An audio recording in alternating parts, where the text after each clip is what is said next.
कि पार्टी तो खैर नहीं हम कह सकते, कुछ लीडर्स हैं, उसमें ज़्यादातर वकील ही आजकल लीडर हैं पार्टी के, आपका शिकवा उनसे हो सकता है, लेकिन आपके भाई फैसल चौधरी हैं, वो भी वकील हैं और वो पार्टी के साथ खड़े भी रहे हैं, वो काम भी कर रहे हैं वर्कर्स के लिए भी, वो तो मैंने देखा है अक्सर वर्कर्स के केसेस भी वो लड़ रहे होते हैं। तो उनको भी निकाल दिया है, व्हाट्सएप ग्रुप से भी निकाल दिया, उन्हें लीगल टीम से भी निकाल दिया सलमान अकरम राजा ने। तो ये पर्सनल लड़ाई है, ये क्या है, असूली लड़ाई है कोई? वो कह रहे हैं खान साहब से उन्होंने हमारी शिकायतें की इसलिए निकाला है, ऐसी भी बात हो रही? हाँ, नहीं नहीं, वो शिकायतें तो की हैं। एक तो फैसल जब मिले थे इमरान खान साहब को, तो वो जो उन्होंने जो अपनी बताई, जिस कंडीशन में इमरान खान रह रहे हैं गुज़श्ता कोई 8-10 दिन से, कि उन्हें सिर्फ जो 6x9 का कमरा है, वहाँ से सिर्फ 1.5 घंटा बाहर निकाला जाता है उस जंगले से। उनको जो है वो खाना नहीं दिया जा रहा, उनको वर्जिश करने की जो है वो इजाज़त नहीं है, उनसे टेलीविज़न, अखबार, हर चीज़ से जो है वो उनको महरूम कर दिया जाएगा।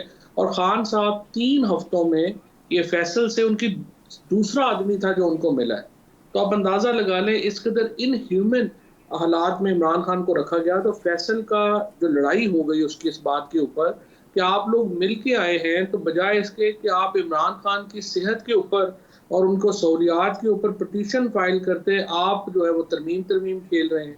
तो इसके बाद के ऊपर उनकी तलखी हो गई। ये और फिर आप ये उस वाली मीटिंग की बात कर रहे हैं जो आईनी तरमीम के पेश होने से पहले शाम को मुलाकात हुई थी मौलाना फजल रहमान की इंटरवेंशन पे, और उसके बाद वो वापस टीम आके जिन्होंने अनाउंस किया था कि हम वोट नहीं पा, आप उस मीटिंग की बात कर रहे हैं ना? जी, जी, उस मीटिंग की बात कर रहे हैं। वो फैसल का ख्याल था कि हाँ आप वहाँ पे ठीक जब गए हैं और आपने ठीक। देखा है कि ये सब कुछ हुआ है, तो फिर आपको पहले इमरान खान के लिए जो है वो पिटीशन मूव करनी चाहिए थी, उनके लिए आगे जाना चाहिए था, ठीक। बजाय इसके कि आप तरमीम खेल रहे हैं कि इमरान खान इतनी बुरी हालत में है, जेल में, तो आपने कुछ नहीं किया। तो इस बात पे उनकी थोड़ी गरमा-गर्मी हो गई है। बाकी लोग शायद तनकीद बर्दाश्त कर लेते हैं, राजा साहब ज़रा चूँकि राजा हैं, तनकीद नहीं बर्दाश्त कर सकते। और आप राजों को तो जानते हैं, जेलम से हैं आप भी, तो सलमान अकरम राजा साहब भी तो वहीं से होंगे। तो तो मुझे ये बताइएगा कि ये अगर ये बात है, सिर्फ ये तो असूली बात है, जो जो जिस तरह आप कर रहे हैं, ये तो आपका पॉइंट ऑफ व्यू है, जिस तरह आप ये बात कर रहे हैं कि खान साहब की हालत पे बात नहीं की उस पीटीआई की टीम ने जो गई थी जेल में बाहर आके, तो इस पे एतराज़ किया फैसल चौधरी, इस बुनियाद पे, सिर्फ इस बात पे अगर उन्होंने निकाला है, तो फिर पीटीआई का सोशल मीडिया क्यों तनकीद कर रहा है आप पे भी और फैसल चौधरी पे भी? पीटीआई का सोशल मीडिया और तो पीटीआई की देखिए ना, बड़ी स्ट्रेंथ है। पीटीआई का सोशल मीडिया नहीं, सारा सोशल मीडिया जो है उसको तो पता ही कुछ नहीं होता। वो तो कोई जर्मनी बैठा हुआ है, कोई लंदन बैठा हुआ है, एक आदमी जो है वो 30-30 अकाउंट चला रहा है, वो तो खैर अजीबोगरीब भी है। आज जो हम जिस हालत में हैं, ये हमारे उसी सोशल मीडिया की वजह से ही है ना, कि जिन्होंने पूरी जो है वो अपना बाहर बैठ अच्छा। के, जिनको ना पता है पाकिस्तान का ना कुछ, यहाँ लोगों को गालियां, सहाफियों को गालियां, वो उसकी वजह से तो हमारा ये हाल हुआ है कि यहाँ पे एक यहाँ के लोग सफर करते हैं, ये सिर्फ सूडो नामों से, जाली नामों से ट्वीटें करके और वो करके बाद अल्लाह खैर सल्ला खाना खाना खा के सो जाते हैं। मुसीबत यहाँ पे आई हुई है। लेकिन ये जो बातें आप कर रहे हैं, ये तो मुखालफिन के मुताबिक, पीटीआई के जो मुखालफिन हैं उनके मुताबिक तो सबसे बड़ी स्ट्रेंथ पीटीआई की सोशल मीडिया है उसका, और आप कह रहे हैं कि उसी की वजह से पीटीआई पे ये सारा अजाब आया हुआ है। दो तरह के हैं ना लोग, एक स्ट्रेंथ है, एक जो है वो घुस गए हैं, अब घुसपैठी हैं। बस ये जो आदिल राजा है, हैदर मेहदी टाइप लोग हैं, जो सेसेशनिस्ट वहां पे घुस गए हैं, जो फौज और अवाम को आपस में लड़ाने के लिए लोग आपस में घुस गए हैं। आप देखिए ना, उन लोगों का तो बहुत नुकसान हुआ है ना हमें, जिन्होंने पाकिस्तान के अंदर, मैं मुझे पर्सनली पता है कि बहुत सारे सहाफ़ियों को जब निशाना बनाया, उसकी कोई ज़रूरत नहीं थी। अब वो हमारे खिलाफ हुए हैं। बहुत सारे जो फौजी जर्नैलों को उन्होंने निशाना बनाया बगैर किसी वजह के, वो पर्सनली समझते हैं कि वो हमारे खिलाफ हुए हैं। लोगों को ये भी पता नहीं होता कि सोशल मीडिया चलता कैसे है, इसमें चीज़ें क्या है, क्या नहीं है। तो उन्होंने जो पाकिस्तान को, पीटीआई को जो बेचा है जिन लोगों ने डॉलर बनाने के लिए, इमरान खान के नाम को बेचा है जिन्होंने, अब मुझे मुझे सिर्फ आप ये बताइए कि आदिल राजा 50,000 पाउंड जो है वो 2 महीने में कमा गया है पीटीआई का वो करके, फंडिंग लगा के, जिससे ना हमारा कोई ताल्लुक है, ना कुछ है, ना वो पीटीआई का है। लेकिन ऐसे बेशुमार लोग हैं, I can name dozens of people जिनका पीटीआई से कोई ताल्लुक नहीं है। कईयों के तो जाहिर है, अब आप जो बाहर की एजेंसीज है जैसे रॉ है, अदर है, वो भी उनको यूज कर रही हैं, बीएलए के लोग यूज कर रहे हैं, ये यूज कर रहे हैं। और ये चूंकि यंगस्टर्स हैं, कुछ लोग हैं जिनके साथ ज्यादती हुई है, वो अपने जाती दुख जो है वो उसके ऊपर निकाल रहे हैं, उनका केस अलहदा है।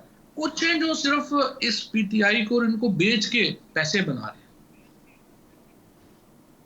नहीं नहीं, ये तो बड़ी आपने ख़तरनाक बात की है। इसमें मुझे ये बताएं, आप लेकिन आप भी तो यही बात करते रहे हैं कि एहतजाज के ज़रिए खान साहब को बाहर निकालना चाहिए, दूसरी तरफ आप मुफाहमत की बात भी करते हैं। ये दोनों बातें थोड़ी कॉन्ट्राडिक्टरी हैं। आप इसको एक्सप्लेन करेंगे कि मतलब क्या है आपका कि एहतजाज भी करें, और अगर कोई एहतजाज नहीं करता, मसलन सलमान अकबर राजा है या और मौजूदा लीडरशिप है जो बुशरा बीबी को बाहर ले आई है, अलीमा खान उज़मा खान को बाहर ले आए हैं, और आप कह रहे हैं कि खान साहब भी बाहर आ जाएंगे इसी तरीके से, तो आपके ख्याल में ये बेहतर पॉलिसी नहीं है मौजूदा लीडरशिप की, या वो होनी चाहिए थी जो आप पहली कहते हैं? बात तो यह है कि बुशरा बीबी और अलीमा खान और उस्मा खान जो बाहर आई हैं, उनमें कोई किसी की डील नहीं है। ये तो ऐसे प्रोपेगेंडे के लिए कहा जाए कि ये डील हो गई है और ये हो गया वो हो गया, वो उनके ऊपर केसेस, वो तो एक स्कीम हो सकती है बाहर लाना, बट डील नहीं है। और उसको जो है वो आप जिस तरह से मर्जी एक्सप्लॉइट कोई करना चाहे वो करने, लेकिन आई थिंक उन्होंने बड़ा, बुशरा बीबी ने तो बहुत सफर तो किया, 9 आप महीने समझते ना हैं को केस। इस स्कीम में पीटीआई और बुशरा बीबी और अलीमा खान फंस जाएंगे? नहीं नहीं, फास्ट नहीं जाएंगे, बस क्योंकि जो अल्टीमेट फैसले तो इमरान खान ने करने हैं ना, वो कर लेंगे, वो ऐसा कोई इशू नहीं है।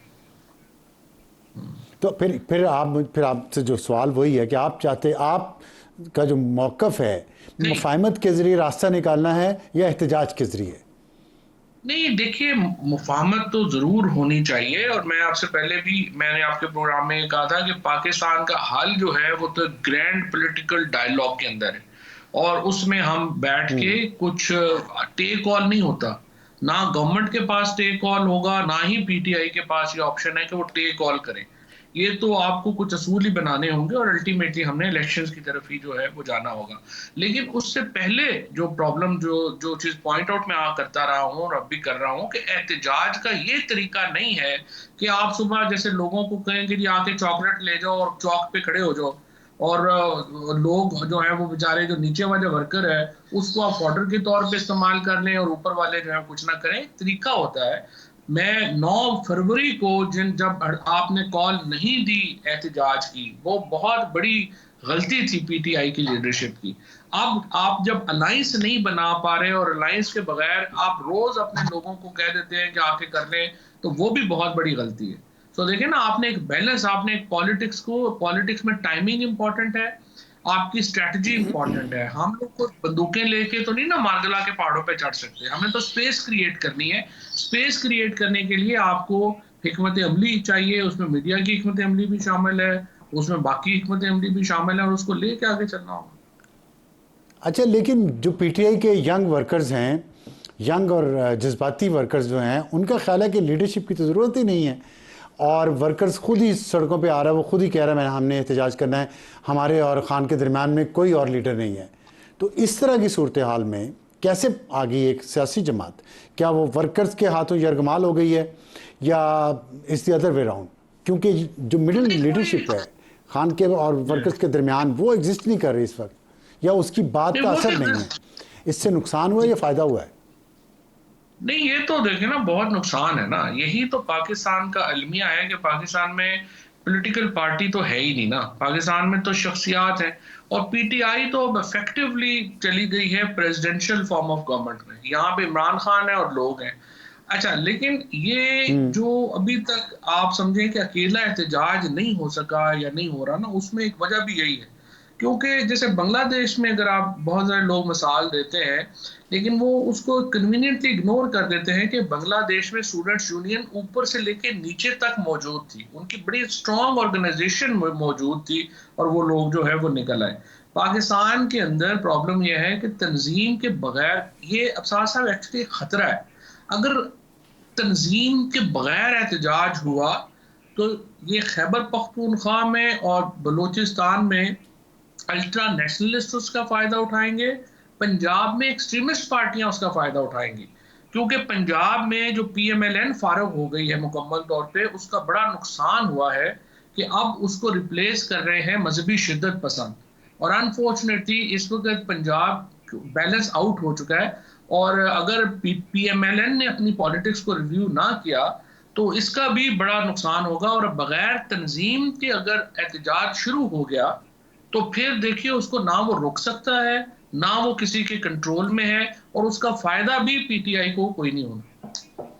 तो आपके ख्याल में बुशरा बीबी के बाहर आने के बाद ये जो वैक्यूम है जिसकी आप बात कर रहे हैं, ये फिल होगा, वो कंट्रोल कर पाएंगी वर्कर्स को, या हलीमा खान ज़्यादा बेहतर कंट्रोल कर सकती हैं वर्कर्स को? नहीं, देखिए ना, वर्कर्स वगैरह तो सारा पीटीआई तो इमरान खान के साथ है। और वो ये जरूर हो जाएगा कि बुशरा बीबी और हलीमा खान कम से कम इमरान खान को सही इंफॉर्मेशन देने की पोजीशन में तो है ना, वो उनको बता तो सकेंगे कि ये हो रहा है और ये सिचुएशन है। बाकी लोग तो जो है वो तो बताते ही नहीं है कि क्या हुआ क्या नहीं हुआ। वो आप इमरान खान को जैसे जो एहतजाज का बताया गया कि कितना जबरदस्त कामयाब था और क्या क्या हुआ, वो तो आपको जब पता ठीक है, चलेगा लेकिन जब इसमें इसमें दोनों दोनों साइड्स में थोड़ा सा इख्तलाफ भी आपस में है, जो एक नेचुरल बात है। तो वर्कर्स किसकी बात पे ज़्यादा ट्रस्ट करेंगे, बुशरा बीबी की या हलीमा खान की? ये इमरान खान ही को करना होगा डे टू डे जो आगे चलेंगे। मेरे ख्याल में बुशरा बीबी तो कह रही हैं कि मैं पॉलिटिक्स में नहीं हूं, लेकिन मेरे ख्याल में पॉलिटिक्स इस वक्त करना तो हर पाकिस्तानी का फर्ज है और उनको भी पॉलिटिक्स जो है उसको करना होगा। उन्होंने उनकी प्रायोरिटी इमरान खान को बाहर लाना है, जो कि सच्ची बात यह है कि इस वक्त पीटीआई में कई लोगों को सूट ही नहीं करता कि इमरान खान बाहर है। सो बुशरा बीबी और ठीक हलीमा खान ठीक की प्रायोरिटी जो है वो पीटीआई लीडरशिप से इस लिहाज से क्लियर है कि उनकी हमदर्दियां इमरान खान को बाहर लाने में और फोकस इमरान खान को बाहर लाने में है, जो कि बाकी शायद लोगों का नहीं। तो ये जो लीडरशिप इंटरेस्टेड नहीं है खान साहब को बाहर लाने में, क्या वो सोशल मीडिया को प्रोवोक कर रही है कि यहाँ पे ऐसी फ़िज़ा बने, आप जैसे लोगों के ख़िलाफ़ महाज बने, माहौल बने, ताकि आवाज़ दब जाए और ये इसी तरह क्योस चलता रहे और उनका काम भी चलता रहे? 100% इमरान खान बाहर आ जाते हैं, चीजें नॉर्मल हो जाती हैं, तो सोशल मीडिया वालों को भी तो उससे नुकसान है ना, जिनका महीने के जो $50,000 बना रहे हैं उनको भी तो नुकसान है ना। सो ये एक पूरा एक overall I would say economy create कर दिया है। अगले 15 दिन गुजर गए, बड़ा अच्छा हो गया, फिर अगले 15 दिन गुजर गए, फिर 15 दिन, इस तरह तो हम पाकिस्तान चला रहे हैं। इस तरह तो मुल्क नहीं चलते 25 करोड़। ठीक ठीक है, बहुत शुक्रिया हमसे बात करने का।